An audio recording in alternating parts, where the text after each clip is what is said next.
Daniel, Javiera, Mónica. No los alcanzo a ver a todos, no aparecen en la pantalla, pero darle la bienvenida a los que se vayan sumando. Y que muchas gracias por acompañarnos hoy día.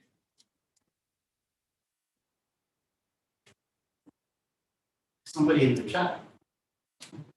Yeah, someone's chatting.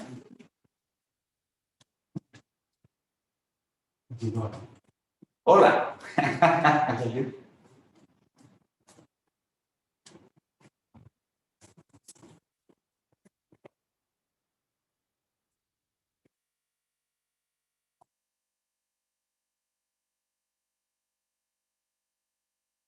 Good. Did you solve how to share the screen? This screen? No, we can share it at the end when they're doing Q&A. Okay. Because what will happen is when we share the screen, the entire screen will be this, and we'll be. Okay. That's why I didn't want to do it. No problem. So during the Q&A, and even if they have a question during the session, I think it's better. To interact, yes. Yes. Okay. I like that way, like the people asking questions, you know, the speak. You can tell them they can ask in either language. Yes, we all speak German also? German. Sweet. I think I can ask in French. Oh, mon petit ami. Or Chinese. Ni hao. Ni hao. Yeah, I only know like 3 words. Ula, ula. To me, ula is like not spicy, please, because you know it's so spicy food. Yeah, I love spicy food, and I was in Singapore. You know, and I made a mistake. I woke up one morning tired because of the jet lag, and I got breakfast and it was some kind of soup. So I asked for extra spicy. You don't do that. No, That's different. Different level. It's a must. Exactly. No, The professionals they have levels on spicy. here, not there. There, you ask something like level 5, they feel like, wow. So, All right, shall we? show you, okay. So it's 6 o'clock, and we're going to start. So please all welcome the greatest professor in history here in Chile, touching the ground, the University of Desarrollo, Development University. Where is he? I think it's, where is he? there. I don't know where he It's is. Vic Murray, Ah. sir. You know it is. I'm gonna move here, and now you start speaking and give Yes, us a little this brief is a- about your. Yeah, this is your a new background. system. This is a new system. Ah, there we go. Hi, how's everyone doing? Glad you're here. So my name is Vic Murdy, if you don't know me. I teach with Sergio, who's about to join here. And I teach in Ingeniería Comercial. And I work between technology, entrepreneurship, and marketing. And I have a few things I do on campus. One is that I teach. Another is that I'm the director of technology, strategic things for FEN here, and also in Concepcion, so I work between the two. And then I also work for the vice rector of innovation and development on a pretty big project we have across faculties to upgrade how we're teaching, what we're teaching, to sort of modernize it and think about many of the stuff that we'll talk about today that allows us to look at the world very differently. But Jorge and I were speaking ahead of time, and if you have any questions or you want to take the discussion in a different direction, feel free. Just let us know. You can ping it into the chat. We have somebody watching the chat. You can do it in Spanish or English or Swahili, whatever you like, okay? we have Google Translate. So we also have 2 people here. Thank you for being here. And actually more than 2. We have some people who are working here as well. So we have a sort of studio audience. This system is new for us. So if for once in a while there's a little bit of a problem, we'll have to just kind of wave and shake so that it knows which one to follow. So I think this thing follows me around. No? Okay. So we have to watch ourselves in the frame. There it goes. All right. There it goes and I'll follows. tell you what, I'll have a seat. Why don't you do what you need to do? Okay, so it's very good for us in the, or entrepreneur network that we're building here in Chile. I don't know if, there you go. So this is an ex-alumni, alumni, right? Alumni network. Alumni network for the entire country that we're building for all the people who wants to run their own business and trying to growing up. And the main theme that we're gonna treat today is to scale up, how to go ahead with your business. And our expert today, Mr. Vic, right? A really good friend, close of, he's working here in the university. And he's gonna introduce to us today how to scale up. And please feel free to ask questions during his conversation. It's going to be very, very fluidly for us, like trying to feel really comfortable with all of you. And Mr. Vic, please. Well, I mean, we could talk about, there we go, there I am. We could talk about why we did this topic. I think that might be a good place to start, right? And we do have a few slides. We'll make the slides more visible to you towards the end. And just like 3 slides that we wanted you to take a look at. And one of the 3 slides is a bit scary, and it shows that, in the first year, roughly something like 30% of companies will fail, right? And in Chile, it's much higher amount, actually. Within 3 to 24 months, something like 40% of startups are no longer in business, right? Yeah, it's a dead valley. We call here the dead valley. And as all you know, we have like 5 years, more than the 80% of the companies, they're growing up, they fail.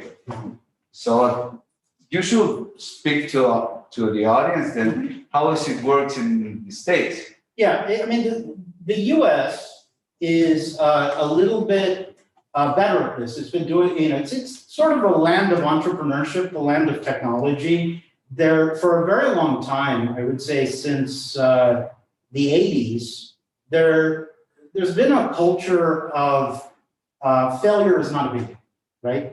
If you go to Norway or you go to many more socialist types of countries, there's a huge stigma associated with failure, right? And so a lot of times when you fail once, you can never recover. It's social punishment. Right? Yes, it is. Right.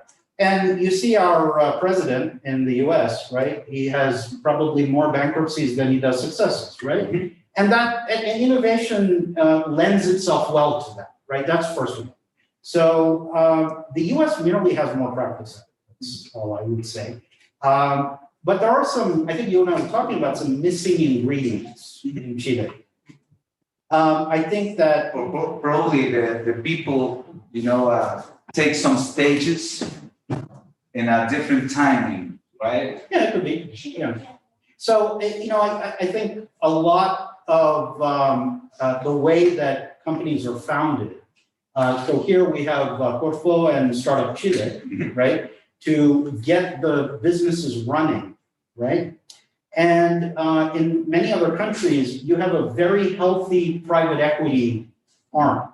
What we call friends, families, and fools, right? Triple F. Yeah. That's the round one. Yeah, the right? round one. You try to convince your own family and friends. Yeah. That's kind of difficult sometimes. Right, but there's yes. Exactly. Yeah, but so the second round of that is generally people who have money, but not necessarily the expertise or time. And they want to see this happen, right? Like angels capital? Angel capital, or you know what? We've actually democratized that, right? If you've seen Kickstarter or Indiegogo, right?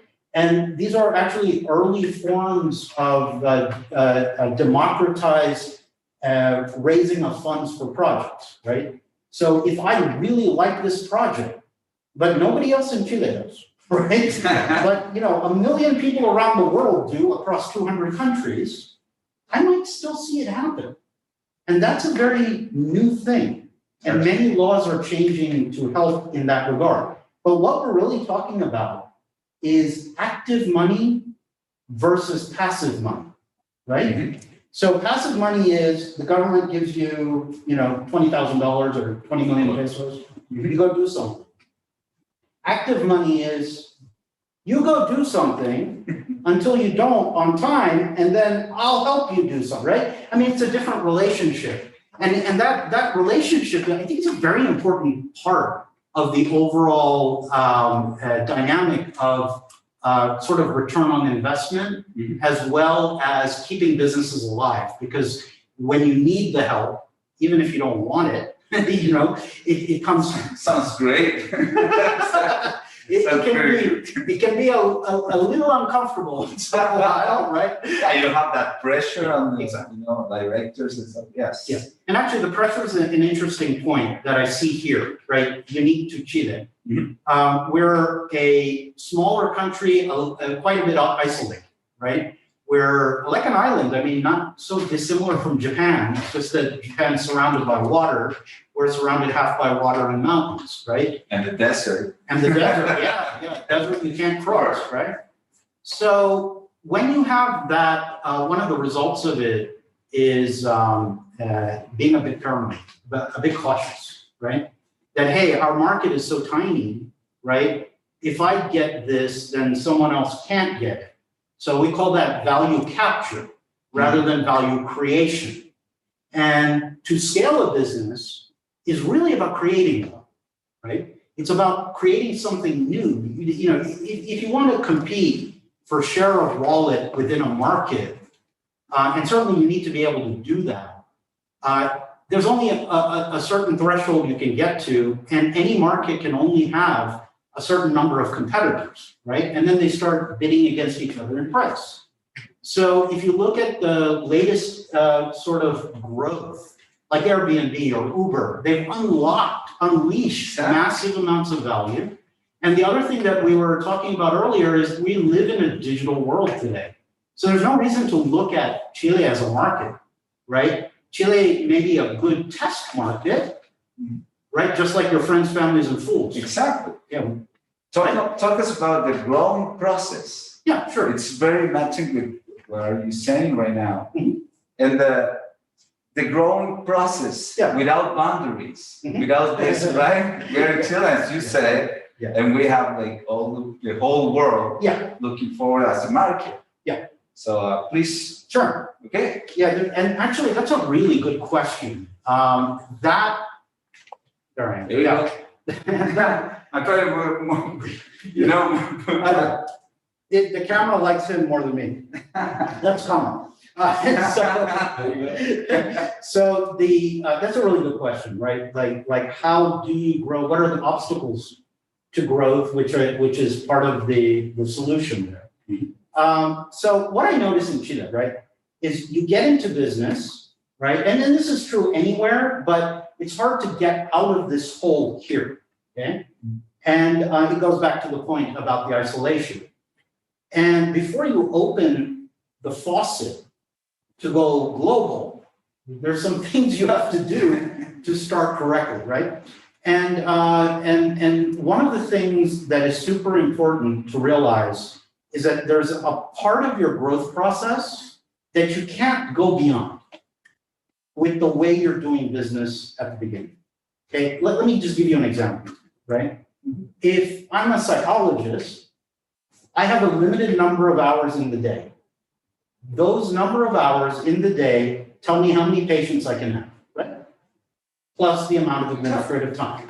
I can work more, then I can make more. But I can't really increase patients. I might be able to increase the amount that they'll pay me. This is not so different than many of the businesses that you guys have if you're entrepreneurs. You sell something, maybe I can sell a little bit more, but how am I going to scale, right? I mean, how am I going to get to the next step? And what I've noticed when we do consulting is that we find companies who've done very well, but they have lots of clients, right? That's not a bad thing. Clients is a great thing. That's a network. Yeah. Yeah. But, and this is very important, getting more clients is not simple to do and to continue to service the clients you have. So one of the things we do is we move from an environment of one-off engagements, right? Like if I'm just going into business, what am I going to do? I'm going to say, Jorge, what do you need done? Right? I'm going to do it. Right? You need me What's to make. your problem? Yeah. I can solve it. You need me to make lollipops for you? I'll make lollipops. Tomorrow you want me to make robotics? Yeah, robotics. I'll do that, right? And so, how do you get from this to something that creates its own momentum, right? Uh-huh. And it becomes very counterintuitive, and that's where I see the absence of rigor, right? Like of really looking at what are you earning, what are you learning, and it's a balance between learn and earn. That's one. Number two, and this is very uncomfortable, extremely uncomfortable, because you've got all these 20 or 30 clients that you love, right? But some of them are going to hold you back. So you got to move from clients to products, okay? Even if you're a consultant, right? You move from an engagement that, hey, what would you like, to here's what we can do for you for a reasonable price. If you want something custom, we can do that too. But we're now creating tiers of customers, right? And so now even a lawyer does this. There's, actually a very interesting thing about Chile, and we don't always talk about these little areas of niche innovation, but legal tech is very big here, actually. There's something like 20 getting bigger. bigger companies. Yeah, it's getting really big. And Same with insurance tech. insurance tech and actually even med tech, right? Med tech too. With COVID. With COVID. Yeah. So all of these tools, you don't get into this simply because it's there. It's applying the right tools at the right time. So we talk about moving from the early market, right? Where you'll take anything. And there's nothing wrong with that, right? You have to go through that process.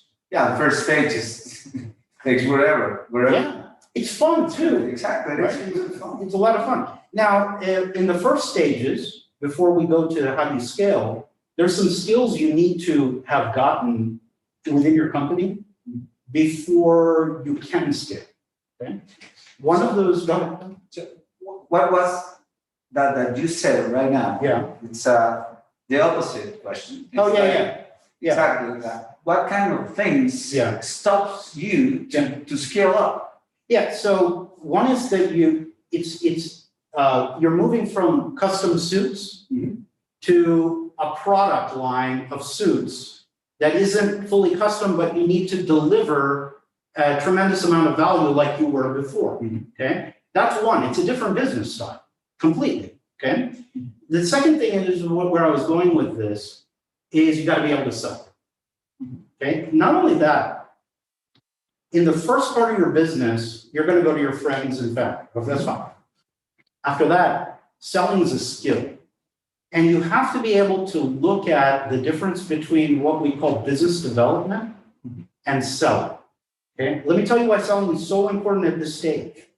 Because when you're able to sell, you can train others to sell, right? When you have a product, you need to train on the features, the benefits of the product, and hand it over to somebody to create that skill. Business development, I used to work at a venture-funded online commerce company, and my CEO is a tech guy, but he had these like flashes of business brilliance once in a while. And he would say, the difference between a business developer and a salesperson is the salesperson goes out and gets what you want them to do. They're a coin operator, right? A business developer, you give them the same instruction and you say, go get elephants, and they come back with like different animals and sometimes inanimate objects, if you catch what I'm saying, right? Of course. They'll bring anything, which is how you were doing business. And you're not going to stop doing that, right? It's just that you're starting to transition into what I call a real company, not a service, right? And so the sales process is an incredibly important part that I see that's missing. I wanted to sort of apply this to the environment that we're in. Just because there's digital technologies to get your product out doesn't stop you from having to do the work to gain the skills, right? Perfect. And this is why I think active money is also important, right? Because they make you sort of function at a very professional level. And then right at that point, it's super important as the head of a company to raise money, okay? I'm not big on getting funds until you need it, but at this point you do. And not only do you need it, you don't want to use your money, nor the friends, families, and fools. We call it OPM. You know OPM? Yeah, I've been here, got it. Other people's money. Other people's money, exactly. And get comfortable with managing that, right? It's a pressure that probably someone couldn't try. They don't like it. They don't like to handle, a different person's money.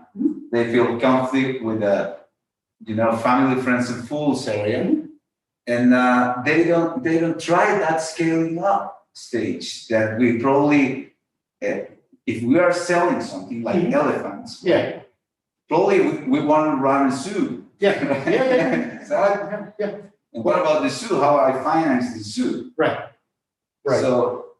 Yeah, so the point though is that when you use your family's money or your own money, not that that's still important, don't get me wrong, you don't have the same level of professional responsibility, right? What we call fiduciary duty, right? Because when you have investors and the investor's not going to kind of give you a hug when you have a bad day, right? They're the type of person that has a vastly different conversation with you. And they're worried if they see you crying. Yeah.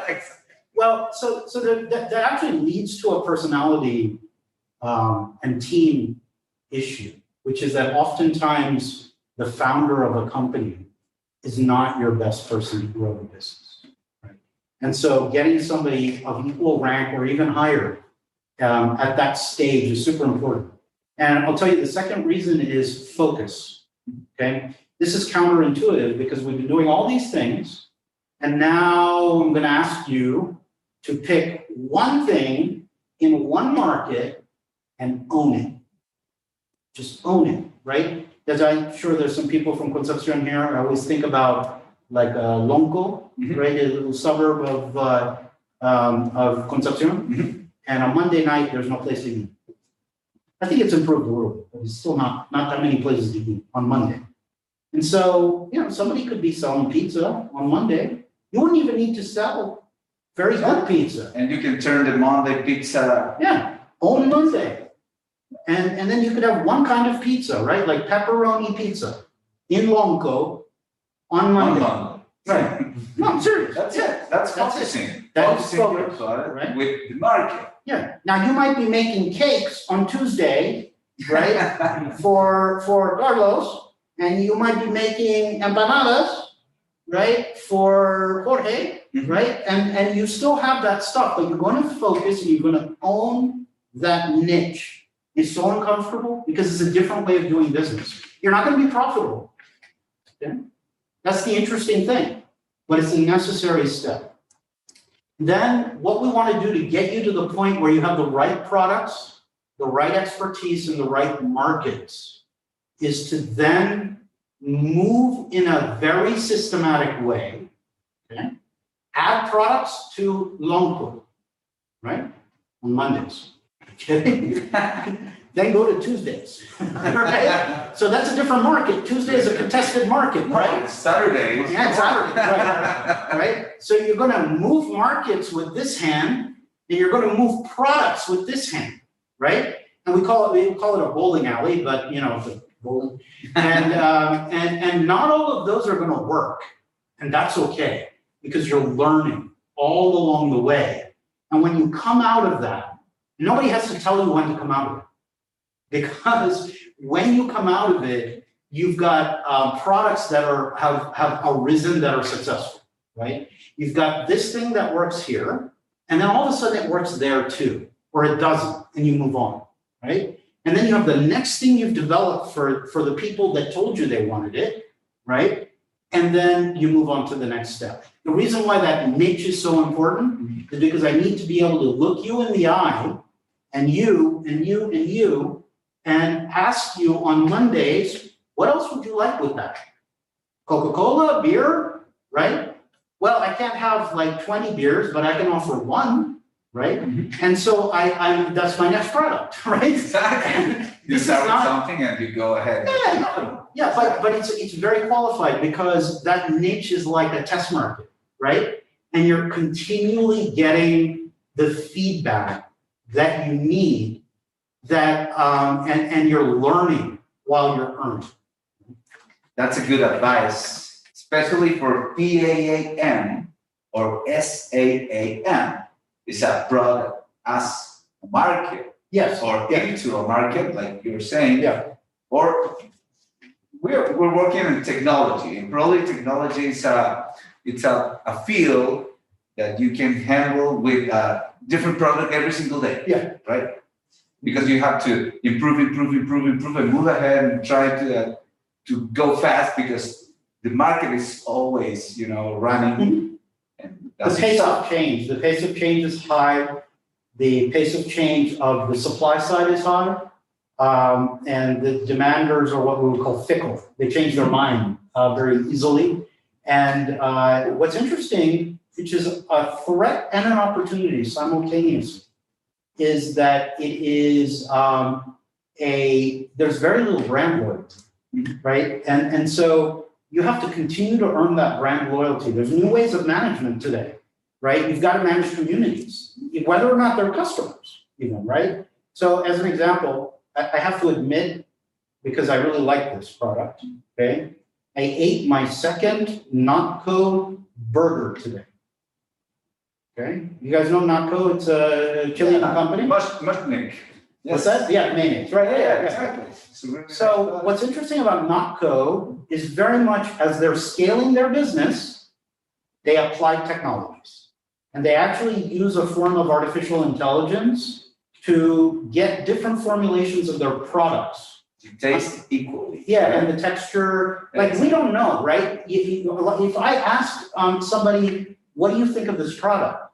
95% of you will say, I like it, I dislike it, I sort of like it, right? You can't tell me, well, it needs a little bit more of this or that. We're not chefs, right? Exactly. So, and so this artificial intelligence that they've developed allowed them to get into through the bowling alley very rapidly by coming up with different products. And they were able to get from mayonnaise, right? The niche, right? And then, mayonnaise in Chile, right? And then mayonnaise in other countries. Yeah, Peru, and then, Mexico. Right. So you got a mayonnaise lady, right? She's the one who runs the mayonnaise product.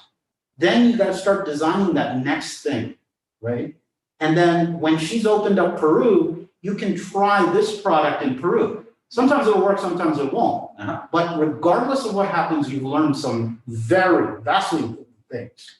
And you've got to be, this is where it's 15-hour days. It's just, you've got to get, because of the pace of the market change, it's a very difficult period, but also very exciting. That sounds great for the early stages. Yeah. Tell us about how are we still scaling up the business? Because we get into the first product to build it into a market. Yep. And now we need to develop a business from that product. Yeah. And you understand? Yeah, of course. Well, it's like the scaling up. Tell us about how we get to get some VCs, some angel capitals. What's your advice for the people who are, hearing us today? Yeah. And trying to get that next step done? Mm-hmm. So somewhere along the way, you should have defined why are you doing this. And this is a very weird question. I'm doing it because that's what I want to be an entrepreneur. Okay, what does that mean, right? I mean, so there's a cachet to entrepreneur, right? And so people want to be called entrepreneur and put that shingle, the little sign that says Vic Murdy Entrepreneur on your office, okay? And that's fine, but at this stage, when you're starting to transition from one-off clients to products that are getting into the marketplace, especially, are you doing this to sell the concept to someone else, right? You got a great idea, you're gonna sprint, right? Really fast. Get it out there, show that it can work, right? And then are you going to, do you really even want to be in this business, right? So this guy here sells robots and churros. My guess, although I could be wrong, is that he's probably not in both of the businesses to run both of them. Right? Maybe he is, I don't know. But unless you're building robots. Making churros by robots.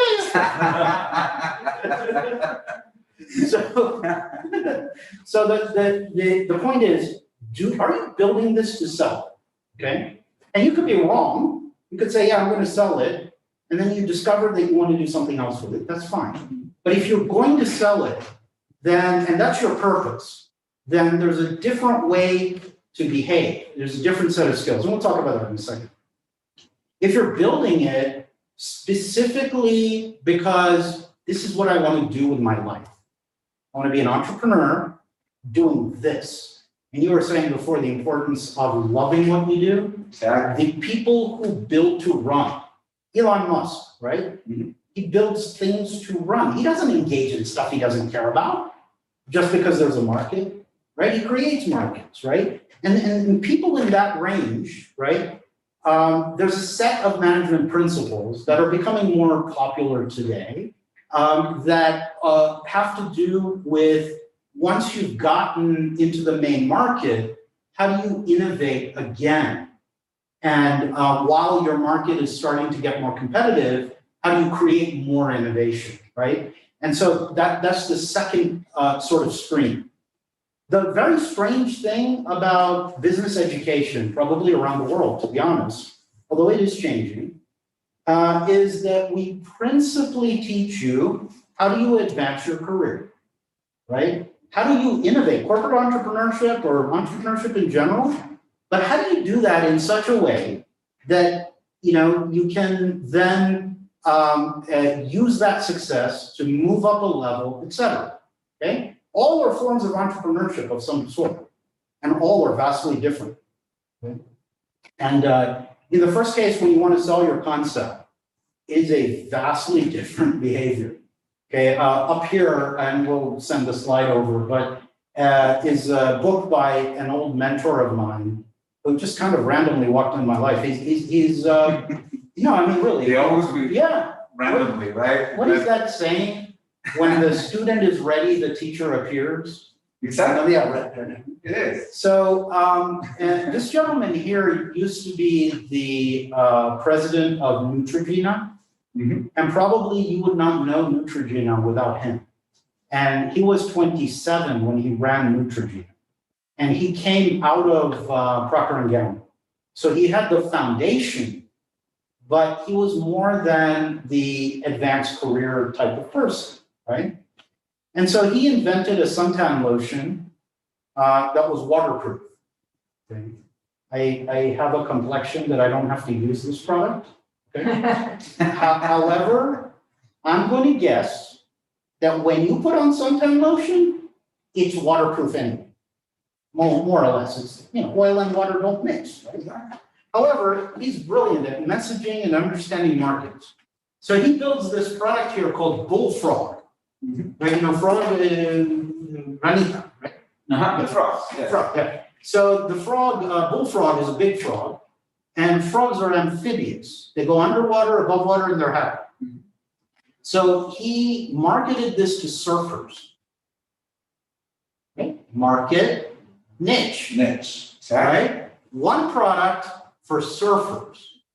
And the brilliance of what he did was he would say, people would want to buy his company, right? Because he owned Huntington Beach, which is Surf City, USA, that's the name. And he owned maybe like Santa Monica. Those are the only places you could buy it, maybe 50 kilometers apart, right? And he would not expand the company. Why? He was trying to sell the concept. The brilliance of this guy is that when different pharmacies, like somebody like Alumni sells suntan lotion or Jumbo or whomever would come to you, say, hey, you've got a product people want. You thought thinking about expanding. No, I'm happy where I am. I'm perfectly happy. Probably doing the same thing in a different spot. Yeah, but no. That's the main concern. You're right. But the point that he's making is, because he doesn't want to run this long term, you got to behave different, right? So what are you selling? If you're selling it to somebody else, you're not selling a cash flow. You're selling the dream of a cash flow. So what he did was he would say, look, why don't you come in, we'll meet, and you tell me why I should sell you. He said, well, we can take you global. We can put you in these markets. And he would write everything down, right? Religiously, everything. And the next company would come, he would write everything down. And then later that month, he would take everything that was said and he would create a spreadsheet, a huge spreadsheet with absolutely every single thing. And he estimated the value to you. And then when he came back to talk to me, and he said, look, I'll give you $10 million for that company. Then he said, no, it's worth $275 million to you, right? Now, if he was already distributed there, right, across the country, then all of a sudden it's worth less. This is counterintuitive, right? Because then it becomes a multiple of revenue is how you would normally sell it, right? That's a great point. There. Yeah, it's being in the niche, and we talked about the importance of that bowling alley. So you want to stay in the niche and own the niche, and then you sell the dream of the bowling alley. So to give you an idea, he exited in less than a year and a half, and pocketed himself about $6 million. On this project. Yeah. $6 million. But that's only him. He had some other partners, each of them made money. So, and so you're talking about 18 months of part-time work, $6 million. It's because of the way that he did this, right? Vic? Yeah. Could you, if you stand up, Yeah. then people are going to be able to see because the screen's going to, or the camera will hopefully follow you. You know what? Why don't we just, maybe we can share this. And then can share because we only have 10 minutes. Yeah, okay, sorry. Left. No problem. I'm long-winded. I think it's been really interesting, but so they can see and you can explain a little bit, and then we can open it to questions. Okay. If that's okay. Sure. Yes, sure. Let me just finish up with one other thing. I just want to wonder, Yeah. how do you speak about, you told me once, about the minimum viable segment. Yes. You remember that? Yeah, I do. It has to do with the last point, which is what you're asking, what you guys were asking, which is when you're already growing, what do you do beyond that, right? Exactly. And you got to come up with new products. And today, new products are really quick to spin up, right? And so lean startup methodology, so you're making churros, right? So you try something out, churros with vanilla cream, right? And then maybe it works, maybe it doesn't, but rapid build, learn, and measure, just throw it out there, right? Exactly. And so that's how you build onto those income streams. I don't know if you are seeing or Yes, they're live. seeing, no, they're seeing the. Yeah, perfect. Oh, okay, perfect. So Yeah, perfect. because we're not. Yeah, so, yeah, right. Business school generally leans towards this. Luckily at UDD, we do a lot of this. Uh-huh. We've got a long way to go on sort of some pieces of this in terms of monetization. So what's the other part of your question? I'm sorry. No. The thing is, the person function thing. You know, when you're going to scale up. Yeah.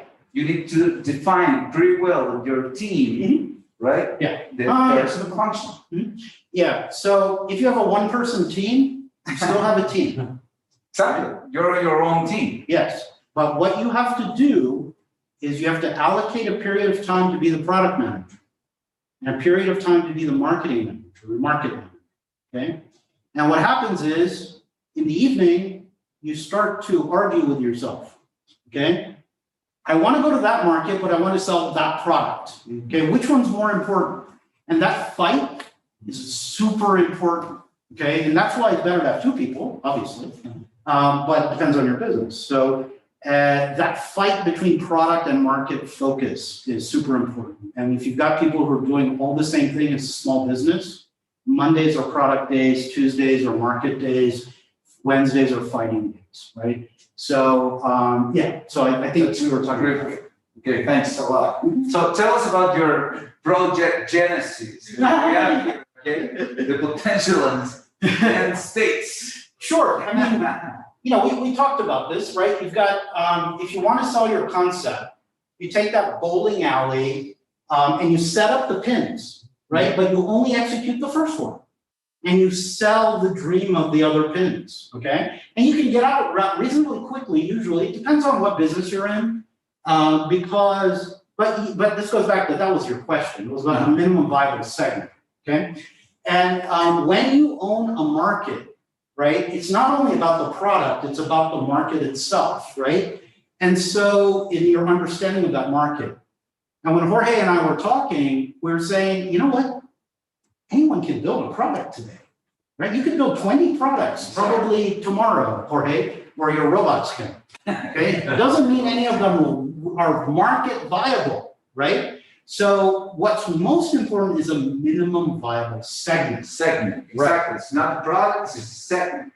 That was the main thing that I stored in my brain. And I said like, hey, we need to talk about this because it's a game-changing thing. Yeah. If you get it, if you understand it on your mind, it's a segment. And that segment, it's gonna probably change a switch inside of you that the market's gonna, attract of your product. Yeah. So Well, it was, Yeah, no, it's pivotal, right? It is. It changes the game because we live in an era where markets are less interchangeable than products are. Two, and one thing I noticed Chileans do extremely well is they like to socialize, they like to talk to people, they're always in front of each other, which, during coronavirus is a little scary, but that's okay, right? And so, but on the down, on the flip side of this, we don't like to talk about what we're working on. You do. Yeah, I do. Okay, but we are not the norm. Exactly. 80% of people have designed something and they want to hide it from the world, right? We deal with this in mentoring many companies here, right? That's a good point. Till you're ready to show your product. But when is the timing or the perfect time to show your product to the audience? Now, It's now. It's not tomorrow. it's when you can draw it on the board. Exactly. Yeah, we live in an environment that is not linear, first of all, right? We don't live in a value chain environment. When you have a value chain, you want to own a piece of the chain, you want to compete in that, and you don't want other people to sort of own that, right? I get that. But that isn't the world we're in. We're in a value network world where you can add something to me, and if you can outdo something that I can do, so be it. I'll do something different. Exactly. I have to be comfortable with my value add. That's why you see if you go to falabella.com, other retailers are now doing business with Falabella on their website. We call that a marketplace, right? So these platforms are emerging through a concept we call co-opetition. And probably to Sure. closing, right? This genius project, Genesis. that you're showing us today, I want you to explain to us how we set up here the time to market thing. Like when we are ready to go in the different stages, because you said, okay, sell your concept, run, and then advance career, right? So this is what we call the bowling alley.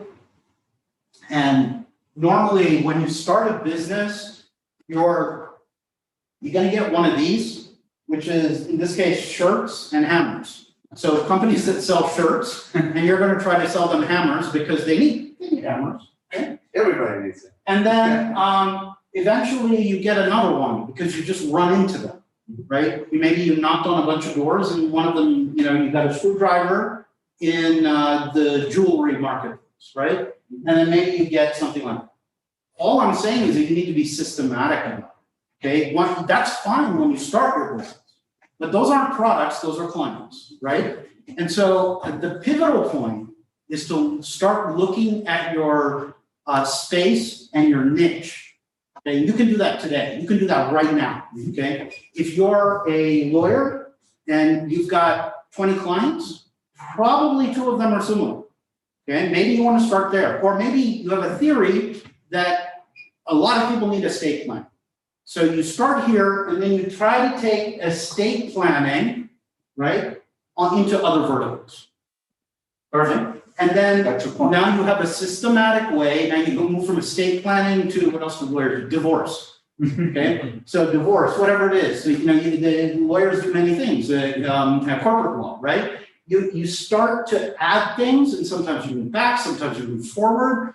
But the amount of effort, the amount of return per hour of effort when you do it systematically, and you move from where you've got the skills for what you do, now you need to have the skills and take that and get the skill to scale. Then this is sort of a good graphic to think about. Perfect. No, I got you. The vertical steps that you see in the right side. Yeah. So makes a lot of sense. And scaling requires focus, right? Yeah. Then you say exactly when you don't know You don't want to do that. Exactly. Why would, because you have to say no. That's the main problem here in Chile. Yeah. A lot of people can't say no. Right. So we have a question. Sure. We have a question? Ivan, I'm not sure if Ivan wants to ask, will be the second. If not, I'll ask him. Let's see. Ivan says. Ivan, if you have a question, please get your microphone on. We want to hear you. And see you. And see you. So, I'll go ahead. It's, which is your advice to generate my ideal startup team, and how this should act and change in a period when you scale up? That's a great question. Yeah. We covered a little bit of In a that, minute, right? please. Yeah, no problem. Yeah. Okay, we're running out. We covered a little bit of that. When you start your team, I call them foxhole partners. Okay. In World War I, you had this ditch, and then if we were foxhole partners, we lived together, right, in this little space. One of us slept, 2 of us were doing other things, then the next person, you're like family, right? And so when you start up, you want that, right? Because you don't know where you're going. There's lots of reasons for that, right? When you start scaling, that's almost a detriment, right? Because you need to be able to walk in and have an argument because of that product versus the market fight. So you want expertise. And if you don't have it at the startup stage, that's fine. You go get it. Exactly. Right? You can pay for it. You can pay for it. Well, yeah, you can buy it. Consultancy, Right. You can buy it you can buy it. or you can build it. Right? I prefer to build it. Yeah. But I mean, that means changing yourself, right? That means going to get an MBA, maybe. I mean, it's not just Probably. education. It's also, time. time. It is. And you could build the skills, or you hire somebody, this is so uncomfortable for most people, you hire somebody who's better at it than you that you can report to, right? I mean, Yeah, don't be afraid to do it. Because you know the expertise, Yeah. or probably that time that guy goes in his whole life, Yeah. probably one idea can change your own scaling model. well, right? yeah, but it's more a management thing, right? Like managing your business. I mean, I'll give you an example. I worked for a company with an incredible cult of personality, right? He would come in and everyone, right? And then there was an equivalent company which actually did less than we did. Okay, they're public today. Ours was sold to Google for, I don't know, 150 million or whatever. It's not a small amount, but the other company is worth $1 billion. Okay, and it's because the founders said, you know what, I don't know what I'm doing anymore. I'll go do what I'm gonna do over here, and we need to get people who actually, right? And you see the difference. It's a factor of 10 difference, right? There's always a right timing to move ahead and try to others people see the business that you're running from another perspective. That's why it's so important to be transparent. And what you're doing, how you're doing it. People will come in to look at it and they'll give you advice. And if you really like their advice, you figure out a way for them to get involved in your company. And then you take it. Okay, we have another,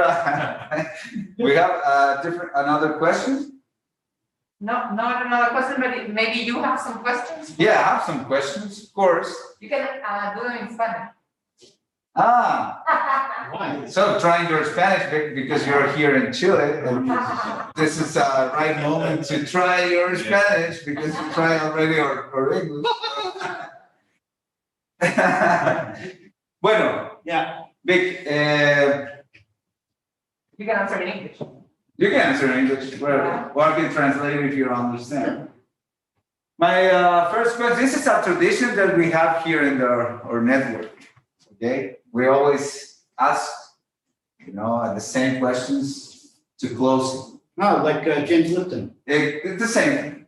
This is a quick question. Okay. So, ¿cuál es tu palabra favorita? My favorite word. Food. Food. Comida. Comida. ¿Cuál es tu palabra menos favorita? Arrogance. Arrogance. Cuando algo no sale como tú quieres, ¿qué palabra se te viene a la mente?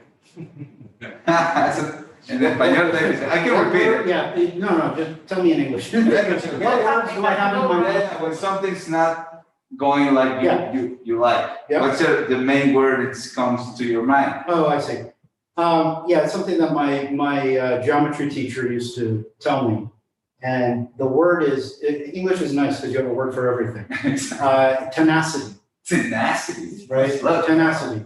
And, we would have these really hard problems and, you could spend all night. So, and all day, maybe a week sometimes, right? And in the end, what wins is grit, it's the effort. It doesn't help that much to be that smart, actually. It's the effort. Perfect. Spanish? You try first, Go ahead. okay? Cuando tu plan resulta tal como lo pensaste, ¿cómo te gusta celebrarlo?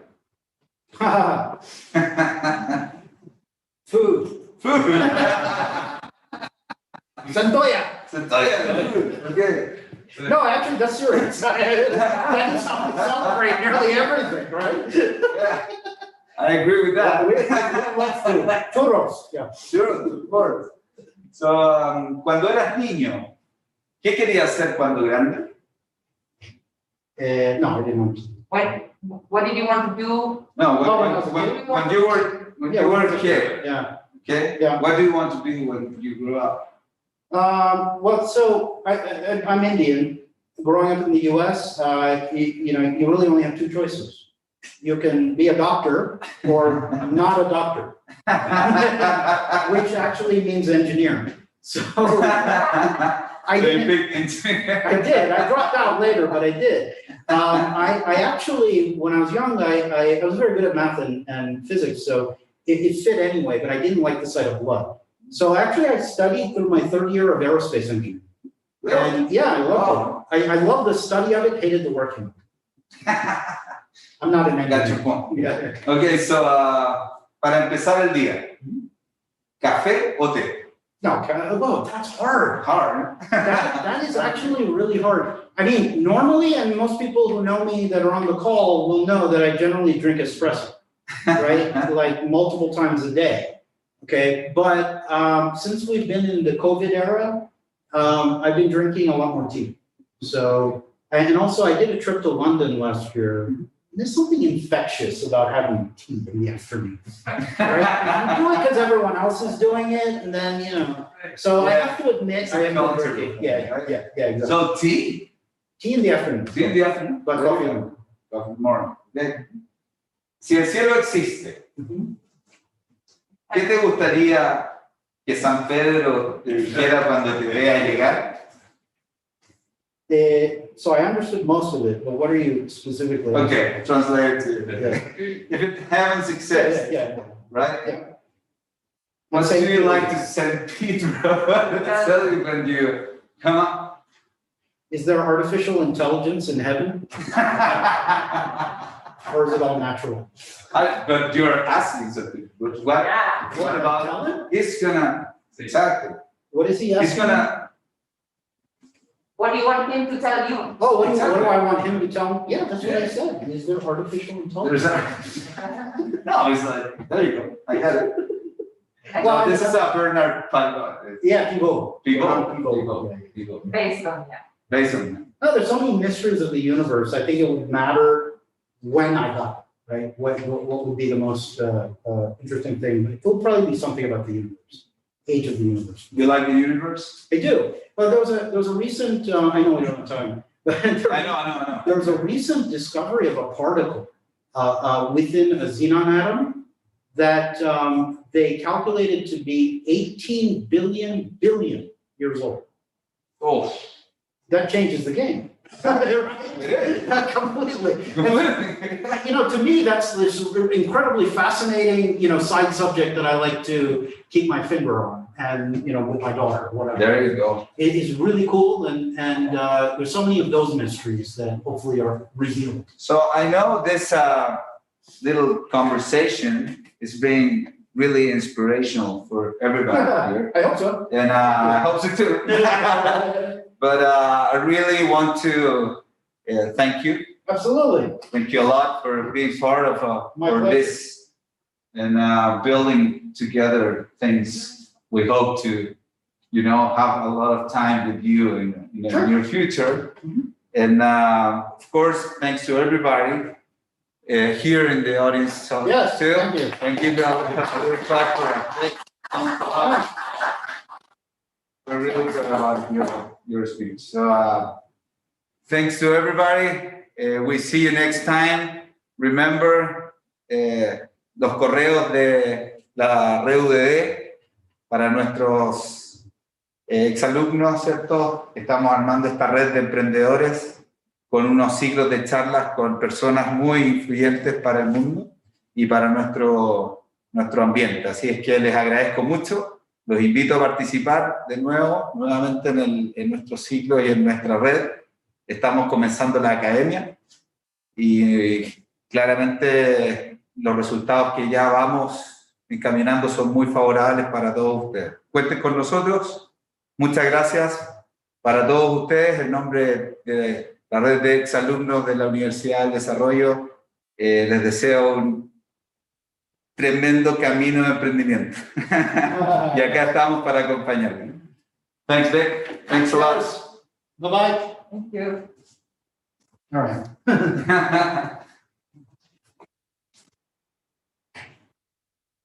Muchas gracias a todos. Se pasaron.